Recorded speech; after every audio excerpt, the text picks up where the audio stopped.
Under hösten 2019 så startades en tvärsnittsstudie här på GH som heter Hjärnhälsa i skolan. Syftet var att undersöka samband mellan fysiska aktivitetsmönster, kost och hjärnhälsa. I studien så deltog 1139 ungdomar i årskurs 7 från skolor runt om Stockholm. Så rör sig pojkar och flickor lika mycket under skoltid? Nej. Pojkar rörde sig mer än flickor i både lågintensiv och måttligt till högintensiv fysisk aktivitet under skoltid. Dessutom var flickorna mer stillasittande än pojkarna just under skoltid. När vi frågade ungdomarna om deras raster så uppgav betydligt fler pojkar än flickor att de vanligtvis är utomhus på rasterna i skolan.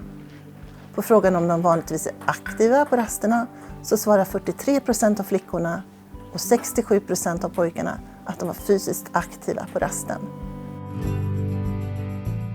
Utifrån lärarnas svar så såg vi att ungdomarna rörde sig mer i de skolor som hade mobilförbud under rasten eller hade mer tid i ämnet idrott och hälsa eller som hade en hälsopolicy i skolan kring fysisk aktivitet. Barn och unga tillbringar en stor del av sin vakna tid i skolan. Eftersom skolan når alla barn och unga anses den också som betydelsefull för att öka ungas fysiska aktivitet. Ett av skolans många uppdrag är att sträva efter att erbjuda alla elever daglig fysisk aktivitet under skoldagen.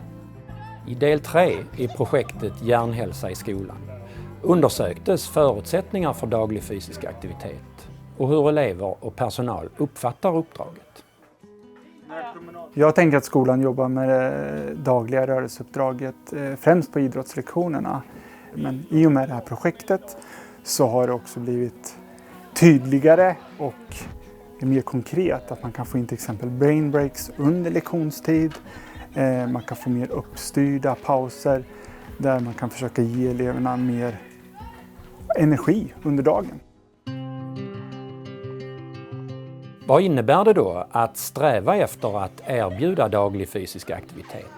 Och vad är fysisk aktivitet i ett skolsammanhang? Fysisk aktivitet sker alltid i en viss form, alltså på ett visst sätt och i ett visst sammanhang. Det betyder att fysisk aktivitet är ett samlingsord på en mångfald av olika aktiviteter som möjligen kan ha liknande effekter på individers fysiologi och hjärnfunktioner. Men som elever och personal upplever och förhåller sig till på väldigt olika sätt. Projektet bygger på fältstudier som genomförts vid 4 olika högstadieskolor i Storstockholm. Totalt genomfördes 6 veckors fältarbete, vilket omfattade 720 timmar. I fältstudierna ingick observationer och informella samtal och intervjuer med cirka 100 personer. Hälften elever och hälften skolpersonal. Till exempel skolledare, lärare, skolsköterskor och skolpedagoger. Fysisk aktivitet förekommer under lektioner, men framförallt i samband med raster och i samband med förflyttning, exempelvis mellan lektioner i olika delar av skolan. Fysisk aktivitet kan handla om både avsiktliga och oavsiktliga rörelser. Oavsiktliga rörelser kan vara vad elever gör för att egentligen uppnå ett annat syfte, till exempel springa i trappor eftersom de är sena till lektionen. Avsiktliga rörelser kan vara till exempel att spela pingis på rasten eller att öva en dans som senare läggs upp på TikTok. I högstadiet så är det dags för elever att bli seriösa och ta eget ansvar för sin skolgång. Ofta med fokus på betygen och på framtiden. Högstadiet innebär också på det sättet att leken är över, där fysisk aktivitet kan uppfattas som oseriöst i förhållande till just det här utbildningsuppdraget. Olika rörelseaktiviteter är förknippade med olika sociala normer och identiteter och som passar vissa elever men inte andra. Elevernas olikheter och rörelseaktiviteters kopplingar till skilda normer och identiteter påverkar skolornas möjlighet att erbjuda daglig rörelse.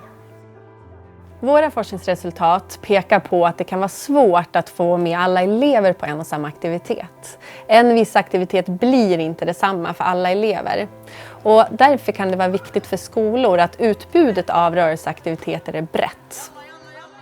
Och elever som inte ser någon mening med aktiviteten kommer oavsett att hitta vägar för att slippa delta.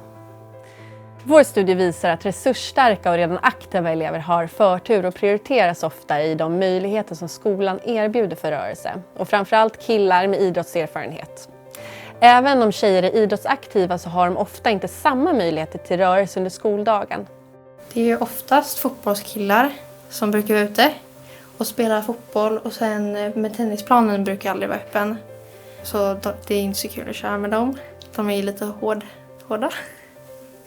Vår studie visar också att om det finns en ambition att öka den här fysiska aktiviteten, alltså omfattningen, frekvensen, intensiteten i rörelserna hos eleverna, så borde fokus i genomförandet ligga på den mening som elever i all sin mångfald tillskriver aktiviteten. Mer fysisk aktivitet kommer knappast till stånd om eleven inte upplever aktiviteten som just meningsfull.